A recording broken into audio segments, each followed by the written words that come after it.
இப்போ விஷால் வந்து இதில் மீனனா இதுக்கு வழிகாட்டினா அது ரஜினி மட்டும்தான். ரஜினியால் மட்டுமே தான் வந்து விஷாலுக்கு வழிகாட்ட முடியும். ஏன்னா அவருக்கும் இந்த மாதிரியான பாதிப்பு இருந்தது உண்மை. பல நடிகைகளோட வந்து பார்த்திங்கன்னா வந்து கிசுகிசுக்கப்பட்டார், போதைக்கு அடிமானர் சொல்லப்பட்டார். ஏன் ஒரு கட்டத்தில் பைத்தியம்னே சொல்லிட்டாங்க. ஸோ அந்த ஸ்டேஜில் தான் இன்றைக்கி வந்து விஷால் வந்து இருக்கிறதா தான் நான் பார்க்குறேன்.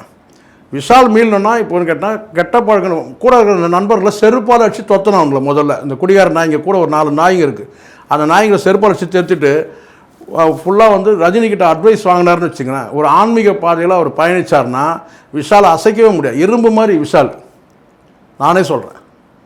அதை ப்ராப்பராக இப்பவும் பாருங்கள், அந்த இரும்பு அப்படியே தான் இருக்குது. ஆனால் அந்த இரும்பு வந்து பார்த்திங்கன்னா வந்து ஒரு இரும்பை பிடிக்க முடியாமல் நடுங்குதுன்னு சொன்னால் அந்தளவுக்கு சக்தி விரயமாயிடுச்சு.